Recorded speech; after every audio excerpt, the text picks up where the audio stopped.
30% ఆగిపోయాయి. గతంలో ప్రెస్ మీట్లో చెప్పా. ఇప్పటికీ మనం అధికారం వచ్చిన తర్వాత 3 సార్లు బిల్లు వస్తే మీకు అందరికీ కూడా మీడియా సోదరులకి పలమనేరు ప్రజలందరికీ కూడా గుర్తుందో లేదో 2022లో ఆయన స్వగ్రామమైనటువంటి కెలవాదిలో కూర్చొని శ్రీనివాస కన్స్ట్రక్షన్ వాడు అడ్రస్ చెప్పినాడు, వాడు బెంగళూరులో ఉంటాడంట, వాడి దగ్గర పోయి తెచ్చుకోమని డబ్బులు వాడు చేసింటే ఎటకారంగా మాట్లాడినటువంటి మాటలు మర్చిపోయారేమో. నాకు ఇప్పటికి కూడా గుర్తుంది. అప్పుడు ఒకసారి బిల్లు వస్తే వాళ్ళను నానా ఇబ్బందులు పెట్టి ఆ సబ్ కాంట్రాక్టర్ బిల్లు ఇవ్వకపోవడం దుర్మార్గం కాదని అడుగుతా ఉన్నా. తర్వాత మళ్ళీ 2వసారి బిల్లు తెచ్చాం. అప్పుడు సగం డబ్బులు ఇచ్చి సగం ఇవ్వకుండా ఇప్పటికీ వాళ్ళు నీ ఇంటి దాకా తిరుగుతూ ఉన్నారో లేదా. నేను మొన్నే చెప్పా ప్రెస్ మీట్లో, వాళ్ళు గన నువ్వు తప్పు చేసింటే ఆ పాపం నీకు చుట్టుకుంటుంది అని కూడా చెప్పిన. లేదు మేము గన ఇబ్బంది పెట్టి వాళ్ళ దగ్గర డబ్బులు తీసుకుంటే ఆ పాపం నాకు చుట్టుకుంటుందని కూడా చెప్పారు. ఇంతకన్నా ఇంక నేనేం చెప్పాలా. అదేవిధంగా 15% కమిషన్, 15% నేను కమిషన్ తీసుకున్నాను అంటున్నారు. ఇంతవరకు నోరు తెరవకూడదు అని గత నెల నుంచి వెయిట్ చేస్తూ ఉన్నా. కానీ ఇప్పుడు తెరవాల్సి వచ్చింది కాబట్టి తెలుస్తున్నా. జరిగినటువంటివన్నీ కూడా మీకు తెలియాలి. ఫిబ్రవరిలో 27వ తేదీ నాడు ఏదైతే నేను శ్రీనివాస కన్స్ట్రక్షన్ వాళ్ళతో మాట్లాడి ఆ రోడ్డు టెండర్ వాళ్ళ పేరు మీద ఉంది కాబట్టి అయ్యా ఇబ్బందిగా ఉంది, గడప గడపకు వెళ్ళినప్పుడు ఆ ఊర్లో అందరూ కూడా నేను ఎమ్మెల్యే కాబట్టి నన్ను రోడ్లు ఏమని అడుగుతున్నారు, దయచేసి రోడ్లన్నా వేయండి లేదా క్యాన్సిల్ చేసుకోండి అంటే, అన్నా మీకు కావాలంటే సబ్ అగ్రిమెంట్ చేసిస్తాము, మీరన్నా వేయండి, మీ తాలూకా వాళ్ళు ఎవరైనా వేయండి అని చెప్పడం జరిగింది. రాసిచ్చారు రైటింగ్లో. వేసిన తర్వాత 27వ తేదీ ఫిబ్రవరి నాడు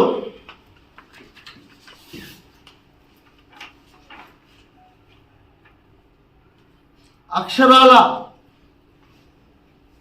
ఏదైతే నేను చేసినటువంటి వర్క్ గ్యారిసన్ కన్స్ట్రక్షన్ పేరులో అగ్రిమెంట్ అయితే 4,95,00,000 రూపాయలు నేను చేసినటువంటి వర్క్. ఎవరైతే మన వాళ్ళు ఉన్నారో అందరితో మాట్లాడి తలాకు ఒక రోడ్ చేద్దామని మాట్లాడి ఒప్పించి అందరినీ కూడా అన్ని ఊర్లకి రోడ్ వేసిన తర్వాత బిల్లు 4,95,00,000 డబ్బు పడితే ఈ అన్ని రోగాలకి మందైనటువంటి వ్యక్తి ఆ కంపెనీ వాడికి ఫోన్ చేసి ఆ డబ్బు ఇవ్వద్దు, ఎన్నికలు అయ్యేంత వరకు ఇవ్వద్దు, నాకు ట్రాన్స్ఫర్ చేయని చెప్పాడు. ఎవరో ప్రణయ్ అంట. అతను ప్రణయ్ ఉంటే వాళ్ళ ఆఫీస్లో పోయి కూర్చున్నాడు. మేము అన్నా బిల్లు వచ్చింది కదా, మా వాళ్ళు ఏదో చిన్న చిత్తగా అప్పులు చేసి రోడ్లు వేశారు, వాళ్ళు డబ్బులు పంపిమని 12వ తేదీ మార్చి వరకు అడుక్కున్నా. అధికారులతో చెప్పించా. అందరికీ నమస్కారం. ఈరోజు ఈ ప్రెస్ మీట్ పెట్టడానికి కారణం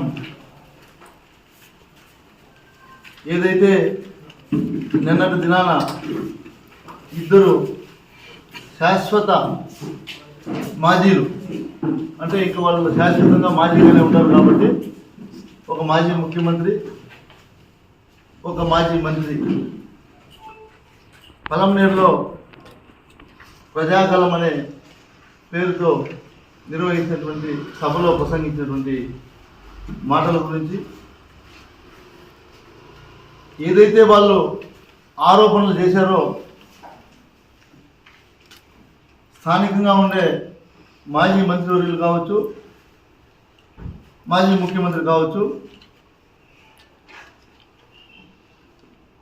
మొట్టమొదట వాళ్ళు నేను చెప్పినటువంటి వాక్యాలన్నీ కూడా వెనక్కి తీసుకోవాలి, క్షమాపణ చెప్పాలని నేను డిమాండ్ చేస్తూ ఉన్నా. చెప్పకపోతే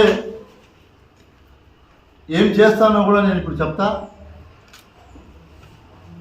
ఎందుకంటే చంద్రబాబు నాయుడు గారు ఈ రాష్ట్రానికి 14 సంవత్సరాలు ముఖ్యమంత్రిగా పనిచేసినటువంటి వ్యక్తి నేను ఇక్కడ శాసనసభ్యుడిగా ఉంటే ఆయన ఇక్కడికి విచ్చేసి మన పార్టీ అధికారంలోకి వస్తే ఏం చేస్తాము అని చెప్పకుండా ఇక్కడ ఉన్నటువంటి శాసనసభ్యుడిని దుర్భాషలాడి ఏదైతే ఆయన మాట్లాడాడో ఒక్కటి కూడా నిజం లేకుండా అన్నీ కూడా అవాస్తవాలు మాట్లాడటం జరిగింది. నన్ను దుర్మార్గుడు అని కూడా మాట్లాడడం జరిగింది. నిన్ను తిట్టినటువంటి వ్యక్తి, పార్టీలు మారినటువంటి వ్యక్తి, ఆయన అన్ని రోగాలకి ఏదో మందు అంట.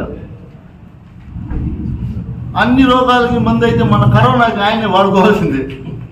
యాడిపోయింది ఈ మందు? కరోనా టైంలో, కరోనా సమయంలో ఈ మందుని వాడుకుంటే బాగుండేదేమో అని కూడా నాకు వింటే నవ్వు వచ్చింది.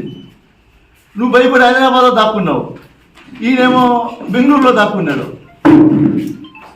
ఈ అన్ని రోగాలకి మందుని మీరు వాడుకొని, నేను మీలాగా అబద్ధాలు మాట్లాడిన అవసరం నాకు లేదు.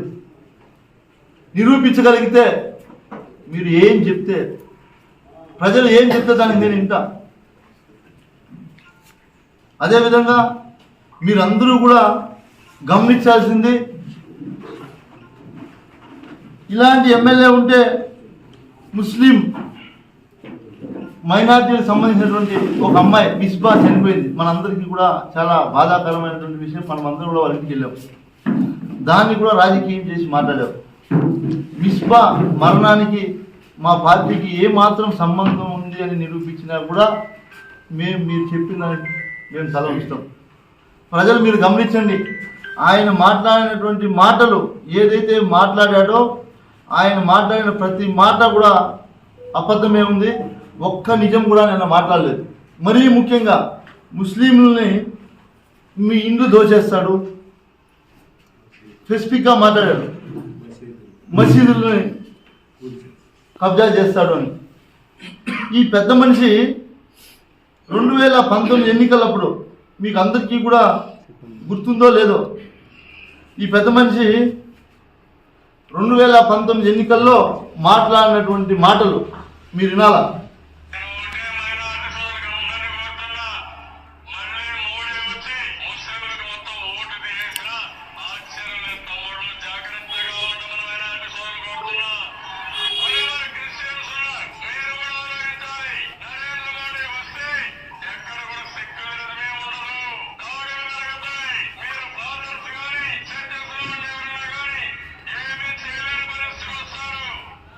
అంటే 2019లో మోడీ వస్తే మసీదులు కూల్ చేస్తాడు, విధ్వంసం చేస్తాడు. ఇప్పుడు నువ్వు మోడీతో కలిసి రాజకీయం పంచుకొని సీట్లు పంచిపెట్టి ములాఖతయ్యి వాళ్ళ చుట్టూ వాళ్ళు వద్దన్న 4 ప్రదర్శనలు చేసి ఈరోజు కలిసి రాజకీయం చేయడానికి కలిసి కూటమిగా ఈరోజు నువ్వు వెళ్తున్నావు. ప్రజలు గమనించాలి. ఇదంతా కూడా చంద్రబాబు నాయుడు ఆ రోజు చెప్పినటువంటి మాటలు, ఈరోజు కేవలం చంద్రబాబు నాయుడు ఎలాగో మనం ఆంధ్ర రాష్ట్రంలో అధికారంలోకి రాము అనే స్పష్టత చంద్రబాబు నాయుడు గారికి తెలుసు. కాబట్టే కేవలం బీజేపీతో అయినా బాగుంటే రేపు నన్ను జైలుకి పోనీకుండా ఉంటారు, ఈ అక్రమ కేసులు ఏదైతే స్కామ్లు ఉన్నాయో వీటిలన్నింటిలో కూడా నన్ను మళ్ళీ జైల్లో ఎక్కడ పెడతారో అని భయపడి కేవలం ఈరోజు నువ్వు బీజేపీతో పొత్తు పెట్టుకొని మోదీని పోవటం జరుగుతూ ఉంది. ఆనాడు మోదీని తిట్టించడం జరిగింది. చంద్రబాబు నాయుడు గారు మాట్లాడిన ప్రతి మాటకు ఈరోజు సాయంత్రం వరకు నీకు సమయం, రేపు 10 గంటలకు శివాలయంకి వస్తా, దేవుడి మీద ప్రమాణం చేసి చెప్తా. ఆడే నేను ఏ తప్పు చేయలేదని ప్రమాణం చేస్తా, ఏ క్వారీ వాడి దగ్గర డబ్బులు తీసుకోలేదని ప్రమాణం చేస్తా, ఏ కాంట్రాక్టర్ దగ్గర 15% డబ్బులు తీసుకోలేదని ప్రమాణం చేస్తా, అమర్నాథ్ రెడ్డికి 10% నేను కమిషన్ ఇచ్చాను కూడా ప్రమాణం చేస్తా. నేను ప్రమాణం చేస్తా. మిగిలిన అమౌంట్ 375 మాకు పంపిస్తే ఇంకా బ్యాలెన్స్ అమౌంట్ 68,08,316 రూపాయలు ఇంకా జిఎస్టీ వాళ్ళు మాకు పంపించాలా. వాళ్ళు రిఫ్లెక్ట్ అయితే కానీ ఆన్లైన్లో మేము పంపించమని దాన్ని కూడా పెండింగ్ పెట్టారు. ఇంకా ఏ డౌట్ ఉన్నా పోలీస్ స్టేషన్లో కంప్లైంట్ అయింది, ఇన్వెస్టిగేషన్ తీసుకొచ్చిన ఆధారాలు ఉన్నాయి. మేము మాట్లాడకూడదు. ప్రజలు గడప గడపకు పోయినప్పుడు రోడ్లు అడిగితే రోడ్లు వేయాల తపనతో నేను అందరికీ చెప్పి అడుక్కొని వాళ్ళ దగ్గర 5 లక్షలు వీళ్ళ దగ్గర 10 లక్షలు తీసుకొని రోడ్డు వేద్దాం, బిల్లు వస్తే ఎట్లా మీ డబ్బులు మీకు ఇస్తామని చెప్పి మనోళ్ళకు నచ్చ చెప్పి నేను అభివృద్ధి జరగాల మన పలమనేరు నియోజకవర్గం నుంచి కష్టపడుతుంటే నువ్వు ఇంట్లో కూర్చొని మా దగ్గర డబ్బులు కొట్టేసి నువ్వు ప్రజల్లోకి నన్ను కమిషన్ తీసుకునేవాడు అంటే ఎవరు ఊరికే ఉంటారని కూడా మీకు తెలియజేస్తామని గుర్తుపెట్టుకోవచ్చు. అదేవిధంగా మరీ దుర్మార్గంగా ఏదైతే చంద్రబాబు నాయుడు గారు నన్ను మాట్లాడటం, నేను మళ్ళీ చెప్తా ఉన్నా, ఖచ్చితంగా ఈ రాష్ట్రంలో వైఎస్ జగన్మోహన్ రెడ్డి గారు మళ్ళీ సీఎంగా ప్రమాణ స్వీకారం చేస్తున్నారు. పలమనేరులో వైఎస్ఆర్ కాంగ్రెస్ పార్టీ మా పార్టీ ఎవరికి డౌట్ ఉన్నా జూన్ 4వ తేదీ కౌంటింగ్ హాల్లోకి వస్తే ఆ రోజు మీ కళ్ళతో మీరు చూసుకోవచ్చు. అది ఎత్తిపోయిన సమాచారం. ఎన్ని జాకీలు వేసినా పైకి లేదు, గుర్తుపెట్టుకోండి. చంద్రబాబు నాయుడు వచ్చినా అంతే, నరేంద్ర మోదీ గారు తీసుకొచ్చినా అదంతే. అది అన్ని రోగాలకి మందు అయ్యి ఆ రోగానికి ఏముందో తెలియనటువంటి పరిస్థితిలో ఆ మందు ఉంది ఇప్పుడు కూడా మీకు తెలియజేస్తా ఉన్నాను. ఎందుకంటే అన్ని రోగాలకి అదే మందు అయినప్పుడు ఆ మందుకి ఏం రోగం ఉందో కూడా తెలుసుకోలేనటువంటి పరిస్థితిలో, దౌర్భాగ్య స్థితిలో ఆ మందు ఉంది కూడా నేను తెలియజేస్తా ఉన్నా. ముఖ్యంగా మీడియా మిత్రులారా, మీరందరూ కూడా నిన్న జరిగినటువంటి ఆ ఏదైతే సభ ఉందో మీరందరూ కూడా చూశారు. ఒక చంద్రబాబు నాయుడు అక్కడ పెట్టాల్సినటువంటి మీటింగ్ కాదు, జనాలు రారని స్పష్టంగా తెలిసే ఆ రోజు అన్ని రోగాలకి మందు అమర్నాథ్ రెడ్డి కాబట్టి ఆయన నా సంఖలో ఉన్నాడని చెప్పి రాష్ట్రం అంతా తిరిగి ప్రజల్లో తిరిగింటే బాగుండేదని కూడా నేను చంద్రబాబు నాయుడు గారు చెప్తూ, మీరు ఎన్ని కుయత్తులు పన్నినా ఎన్ని అబద్ధాలు మాట్లాడినా పలమనేరు నియోజకవర్గ ప్రజలు ప్రతిదీ గమనిస్తారు. గతంలో ఉన్నటువంటి శాసనసభ్యుడు ఎలాంటి వాడు, ఇప్పుడున్నటువంటి శాసనసభ్యుడు ఎలాంటి వాడు అనేది ప్రజలందరికీ కూడా తెలుసు. చంద్రబాబు నాయుడు గారు ఏదైతే నన్ను పలమనేరుకు హందినివా నీళ్లు తెచ్చాడా అని అడిగాడు. 14 సంవత్సరాలు ముఖ్యమంత్రిగా ఉండి నువ్వు నా పక్కనే ఉండే కుప్పానికి కనీసం కాలువ పనులు కూడా పూర్తి చేయలేకపోయావు. మేము మా పార్టీ అధికారంలోకి వచ్చిన తర్వాత జగన్మోహన్ రెడ్డి గారు ముఖ్యమంత్రి అయిన తర్వాత కాలువ పనులన్నీ కూడా పూర్తి చేసి కుప్పానికి నీళ్ళు అందించాం. నీ హయాంలో కుప్పానికి నీళ్ళు రాలేదు, గుర్తుపెట్టుకో. వచ్చాయా? రాలేదు. కానీ నీకు ఇప్పుడు దిక్కు తోచినటువంటి పరిస్థితి, కుప్పంలో నువ్వు ఓడిపోతూ ఉన్నావు, రాష్ట్రంలో నువ్వు ఓడిపోతూ ఉన్నావు అని నీకు తెలుసు.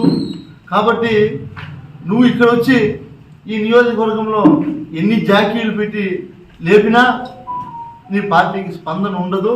దానికి నిదర్శనం నిన్న జరిగినటువంటి సభ అని కూడా నేను తెలియజేస్తా ఉన్నాను. ఎందుకంటే ఈయన జాతీయ నాయకుడు, జాతీయ పార్టీ అధ్యక్షుడు అని చెప్తారు. జాతీయ పార్టీ అధ్యక్షుడు జౌలు వీధి ఎవరిలో మీటింగ్ పెడతారా? ఎప్పుడన్నా చూసినామా మనము? నేను ఎమ్మెల్యే అయినప్పటి నుంచి, నేను ఎమ్మెల్యే కాకుండా వాళ్ళ అధికారంలో ఉన్నప్పుడు కూడా మేము ఎప్పుడు జౌలు వీధిలో మీటింగ్ పెట్టిన చరిత్ర లేదు. ఈ పలమనేరుకి జౌలు వీధిలో మీటింగ్ పెట్టిన చరిత్ర ఒక చంద్రబాబు నాయుడుకే దక్కుతుందని కూడా నేను తెలియజేస్తా ఉన్నా. ఎప్పుడైనా ఏ పార్టీలైనా, ఏ రాజకీయ పార్టీ అయినా జౌలు వీధిలో మీటింగ్ పెట్టిందా? ప్రజలు కరువు అయ్యారు, ప్రజల్లో స్పందన లేదు మీ పార్టీకి, మీకు మీ మీద నమ్మకం కోల్పోయారు ప్రజలందరూ కూడా. ఎందుకంటే జగన్మోహన్ రెడ్డి గారిని నువ్వు నోటికి వచ్చినట్లు మాట్లాడావు. ఇప్పుడు రా, బయటికి రా, పరదాలు కట్టుకొని అన్నావు. పరదాలు కట్టుకొని తిరిగేది కాదు, ఇప్పుడు బయటికి వచ్చి తిరిగన్నావు. నేను చూడలా జనసముద్రం, కడప జిల్లాలో జనసముద్రాన్ని చూశారా నిన్న? కాబట్టి ఒకటి చంద్రబాబు నాయుడు గారు, మీరు ఏదైతే నిన్న మాట్లాడినటువంటి మాటలన్నిటికీ కూడా నేను క్లుప్తంగా సమాధానాలు చెప్తా. నువ్వు ఏదైతే నన్ను 5 కోట్లు విలువ చేసే శివాలయం ఆస్తి కొట్టేశాడని కూడా మాట్లాడావు. నేను ఎక్కడికి రమ్మన్నా వద్దు, ఎక్కడా కూడా వద్దు, శివాలయంకి వస్తా. ఈరోజు మాట్లాడిన మాటలన్నీ కూడా మీరు కన్నా సాయంత్రం లోపు నాకు జవాబు చెప్పలేదంటే నేను రేపు 10 గంటలకు శివాలయంకి వచ్చి ఆ దేవుడు ముందరే ప్రమాణం చేస్తాను. పార్టీలకి చెడ్డ చేసేవాడు మోడీ అని నువ్వే చెప్పి ఈరోజు ఆయన పరిపాలన బాగుంది అని ఈరోజు నువ్వే చెప్తున్నావంటే ప్రజలారా ఇది గమనించాలి. ఈ రాష్ట్ర ప్రజలని కూడా నేను తెలియజేస్తా ఉన్నా. అదేవిధంగా వీళ్ళు ఇంకా కొన్ని మాటలు మాట్లాడారు. పలంనేరులో వీళ్ళు అధికారంలోకి వస్తే ఏం చేస్తారని చెప్పలేదు. ఆయన ముఖ్యమంత్రిగా ఉన్నప్పుడు నేను పలంనేరుకి ఏం చేశానని కూడా ఎక్కడా చెప్పలేదు. మీరు గమనించండి. నేను ముఖ్యమంత్రిగా ఉన్నప్పుడు ఈ పలంనేరుకి ఇది చేశాను, నా వల్ల ఇది మంచి జరిగింది ప్రజలారా, మీకు ఇది ఎక్కడైనా చెప్పాడా? చెప్పలేదు. కేవలం వచ్చాడు, పార్టీని, ముఖ్యమంత్రి జగన్మోహన్ రెడ్డి గారిని, నన్ను విమర్శించాడు. నేను ఈరోజు పలంనేరు ప్రజలకు అందరికీ కూడా తెలియజేస్తా ఉన్నా, మనం అధికారంలోకి వచ్చిన తర్వాత 15,000 పేద బడుగు బలహీన వర్గాలకు చెందినటువంటి వారికి ఇండ్లు కట్టించాం, ఆసుపత్రిని నిర్మించాం. ఆసుపత్రి ఎలాంటి స్పెషాలిటీ, మంచి స్పెషాలిటీ హాస్పిటల్ ఉన్నటువంటి సదుపాయాలు పలంనేరులో కల్పించాం. మీరు చేశారా? చేయలేదు. ఇప్పటికి కూడా స్పష్టంగా మేము వస్తే ఈ పలంనేరుకి ఇది చేస్తామని ఎక్కడ చెప్పినటువంటి దాఖలాలు లేవు. పోనీ మీరు అధికారంలో ఉన్నప్పుడు ఏమైనా చేశారా అంటే చెప్పినటువంటి దాఖలాలు లేవు.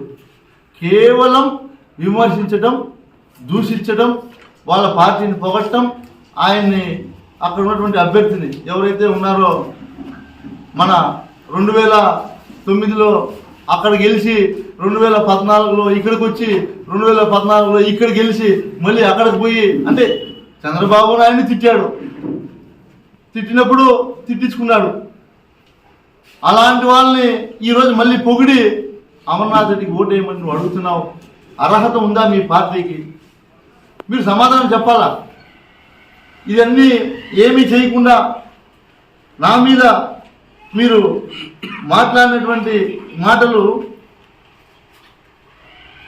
నేను 15% డబ్బులు తీసుకున్నాను అన్నారు. అదేవిధంగా వాళ్ళు తెచ్చినటువంటి రోడ్లు ఆగిపోయాయి. వాటినన్నింటినీ కూడా మళ్ళీ మనం అధికారంలోకి వస్తే మీరు ఇవ్వాలి అని ఈయన గారు చంద్రబాబు నాయుడు అడగటం ఎంత తమాషాగా ఉందంటే, ఆ శాంక్షన్ అయినటువంటి రోడ్లు ఏవైతే ఉన్నాయో ఇప్పటికే దాదాపు 70% పనులు పూర్తి అయిపోయాయి. 30% పనులు నీ పుణ్యమా అని ఆగిపోయాయి. గుర్తుపెట్టుకోండి అని కూడా తెలియజేస్తా ఉన్నా మాజీ వర్గులకి. ఇంటికి పంపించా వర్కులు చేసేవాళ్ళు, మాజీ ఇంటికి పోయి అయ్యా చెప్పండి, పద్ధతి కాదు, ఈ డబ్బులు ఇచ్చేయమని చెప్పండి అంటే నువ్వు మాట్లాడినటువంటి మాటలు మర్చిపోయావా? నువ్వు వాడు డబ్బులు ఇవ్వట్లేదు అని వీళ్ళకి చెప్పి వాళ్ళకి ఫోన్ చేసి డబ్బులు ఇవ్వద్దని నువ్వు చెప్పి నటించావు. దానికి అమర్నాథ్ రెడ్డి గారు ఆ రోజు చెప్పాడు కెలవాలిలో, వాడెవడో శ్రీనివాస కన్స్ట్రక్షన్ మనం పట్టుకొని రా, డబ్బులు వసూలు చేసుకో అన్నాడు. మీకు అందరికీ గుర్తుందో లేదో, నా దగ్గర ఆధారాలు ఉన్నాయి. ఆ శ్రీనివాస కన్స్ట్రక్షన్ మీద కాంట్రాక్టర్ కంప్లైంట్ ఇచ్చాడు, ఇట్లా మా డబ్బులు ఇవ్వకుండా మమ్మల్ని ఇబ్బంది పెడుతున్నాడంటే వీకోట పోలీస్ స్టేషన్లో కంప్లైంట్ అయ్యి ఎంక్వైరీకి అతను తీసుకొని వస్తే వాళ్ళు ఫోన్ చేసి నీ మెట్తో కొట్టలేదని అడుగుతా ఉన్నా. వాళ్ళ ఇంటి వాళ్ళు ఫోన్ చేసి నీ మెట్తో కొట్టలేదా? ఏదైనా అమర్నాథ్ రెడ్డి నీ వల్ల మా ఆయన్ని పోలీస్ స్టేషన్కి ఎత్తుకోపోయారు అడగలేదా? వాళ్ళు వచ్చి పోలీస్ స్టేషన్లో చెప్పిన సమాధానం ఏమంటే, అయ్యా మీరు పని చేశారు, మీ డబ్బులు మా దగ్గర ఉంది, కానీ ఆయన ఇయ్యద్దంటా ఉన్నాడు. అంటే నువ్వు ఎంత దుర్మార్గుడివి! ఇలాంటి దుర్మార్గుడిని ఎట్లా భరించారు పలంనేరు ప్రజలను కూడా ఆలోచిస్తూ ఉన్నారు. అయిపోయింది. నేను డబ్బులు ఇచ్చేస్తానని ఆయన ఒప్పుకున్నాడు. ఒప్పుకొని మీరు అందరూ కూడా చూడాలా, శ్రీనివాస కన్స్ట్రక్షన్ నుంచి గ్యారీసన్ కన్స్ట్రక్షన్కి డబ్బులు 3,75,00,000 ట్రాన్స్ఫర్ చేశాడు 13వ తేదీ 12వ తేదీ 3వ నెల 3,75,00,000 ఆర్టీజీఎస్ డీటెయిల్స్ కావాలంటే ఇస్తా. ఆర్టీజీఎస్ డీటెయిల్స్ ఉన్నాయి. అదేవిధంగా వాళ్ళు పంపించినటువంటి స్టేట్మెంట్ కూడా ఉంది. ఏం పంపించారంటే, అయ్యా 4,95,66,201 బిల్లు వచ్చింది వాస్తవము. జిఎస్టీ పోతే బేసిక్ అమౌంట్ 4,20,00,000. 10% అమర్నాథ్ రెడ్డికి, ఇది చూడండి, అందులో 10% అమర్నాథ్ రెడ్డికి. ఎందుకంటే ఆయన మా పేరులో టెండర్ వేశాడు, 10% ఇస్తే కానీ డబ్బులు ఇవ్వలేము. నేను అయితే స్టేట్మెంట్ ఇవ్వనా అని స్టేట్మెంట్ కూడా తీసి పెట్టుకున్నా. 10% నువ్వు కమిషన్ తీసుకోలేదని మీరు మాట్లాడినటువంటి శివాలయం వచ్చి ప్రమాణం చేయి, లేదంటే నేను వస్తా రేపు. పనికిమాలిన వ్యక్తిని పదజాలం ఉపయోగించారు, సూటిగా దానికి సమాధానం చెప్పండి. అన్న, పలమనేరు ఎమ్మెల్యే పనికిమాలిన ఎమ్మెల్యే అని మాట్లాడటం ఆయన దౌర్భాగ్య స్థితి. ఎందుకంటే ఆయన అధికారంలో ఉండి, ఆయన ముఖ్యమంత్రిగా ఉండి, వాళ్ళ మనిషి ఇక్కడ స్థానికంగా మంత్రిగా ఉంటే పలమనేరు చరిత్రలో ఎప్పుడూ లేనటువంటి మెజార్టీ 32,000 మెజార్టీ ఇచ్చారంటే నేను పనికి మాలిన వాళ్ళ లేదా వాళ్ళు పనికి మాలిన వాళ్ళ ప్రజలే గుర్తిస్తారని కూడా మీకే తెలియజేస్తూ ఉంటాను. ఇసుక గ్రావెల్ అక్రమంగా రవాణా చేసుకుని అమ్ముకోవడమే అతని పని మీ మీద ఆరోపణ చేశాడు. నేను రేపు శివాలయంలో ప్రమాణం చేస్తా, ఎక్కడైనా సరే నేను కాలువలో ఇసుకెత్తానని కానీ లేదా చెరువుల్లో ఇసుకెత్తి బెంగళూరు తోలానని కానీ వాళ్ళు నిరూపించాలి. లేదంటే నేను రేపు పొద్దున్నే శివాలయంలో ప్రమాణం చేస్తా. లేదంటే ఆయన వచ్చి ప్రమాణం చేయమనండి, ఎమ్మెల్యే ఇసుకెత్తుకొని పోయి బెంగళూరులో అమ్మినాడు, శివుడి మీద సాక్షి, శివుడి మీద ప్రమాణం చేస్తామని చేయమనండి. ఆయన తెలుసుకోవాల్సింది ఏమంటే, ఇసుక పాలసీని గత ప్రభుత్వాలు ఫ్రీ అని చెప్పి వాళ్ళ నాయకులు దోచుకునే విధంగా పెట్టారు స్కీమ్. మా గౌరవ ముఖ్యమంత్రి జగన్మోహన్ రెడ్డి గారు దానికి ఒక పాలసీ, ఒక చట్టం తెచ్చి ఆ ఇసుక ద్వారా ప్రభుత్వానికి నిధులు వచ్చే విధంగా, ఆ నిధులతో ప్రజలకు మంచి చేసే విధంగా ఒక సిస్టమ్ తీసుకొచ్చి ఈరోజు ఒక రేట్ ఫిక్స్ చేసి అన్ని చోట్ల ట్రాన్స్పరెంట్గా కూడా ఇసుక అనేది ప్రభుత్వమే చూసుకున్నటువంటి విషయం మీ అందరికీ కూడా అతీతమైన కూడా నేను తెలియజేస్తా ఉన్నాను.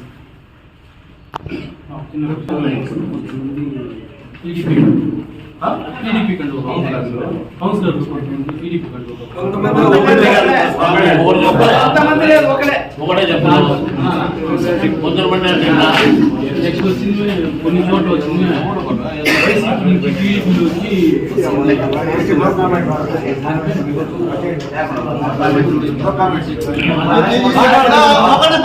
ఆయన అడుగుతా ఉన్నాడు, చంద్రబాబుకి సిగ్గుంటే, ఇక్కడ స్థానికంగా మాజీకి సిగ్గుంటే ఆయన కౌన్సిలర్ పదవికి రాజీనామా చేసి కండువా కప్పించాల. ఇద్దరు జగన్మోహన్ రెడ్డి గారు ఎవరైనా పార్టీలోకి రావాలంటే ఫస్ట్ నాయన నువ్వు రిజైన్ చేసిరా, నేను పార్టీలోకి చేసుకుంటాను. సిగ్గులేని వాళ్ళ గురించి మనం ఎంతసేపు మాట్లాడుతున్నాం. Any questions? మీకు ప్రజలే ఓటేసేటట్టుంటే నిజంగా మీరు గొంతు చించుకొని అరిచాడు, మీరు గెలిపించేదానికి రెడీగా ఉన్నారా అని నీ మీద అంత నమ్మకం ఉంటే నువ్వు జనసేనతో ఎందుకు పొత్తు పెట్టుకున్నావు, బీజేపీతో ఎందుకు పొత్తు పెట్టుకున్నావు? నీ మీద నమ్మకం నీకే లేదు. నువ్వు పొత్తు పెట్టుకున్నటువంటి పార్టీలకు నీ మీద అసలే నమ్మకం లేదు. విధి లేదు కాబట్టి అందరూ కూడా జత కట్టారు. జగన్మోహన్ రెడ్డి గారిని ఈసారి ఓటరే షూటరే జగన్మోహన్ రెడ్డి గారిని ఉన్నా. అందరికీ కూడా ప్రత్యేకంగా ధన్యవాదాలు తెలియజేసుకుంటూ విరమించుకుంటా ఉన్నా అన్నా. నిన్న చంద్ర నేను ప్రమాణం చేస్తా ఉన్నా, అమర్నాథ్ రెడ్డి నేను చేసినటువంటి వర్కులకి 10% కమిషన్ తీసుకున్నాడు, ఇచ్చాం కూడా. ఆయన తీసుకోలేదు అంటే రేపు శివాలయం వచ్చి ప్రమాణం చేస్తే కోరుకుంటా ఉన్నా. లేదంటే మీడియా సోదరులారా మీరందరూ కూడా 10 గంటలకు శివాలయం రావాల్సిందే కోరుకుంటా ఉన్నా.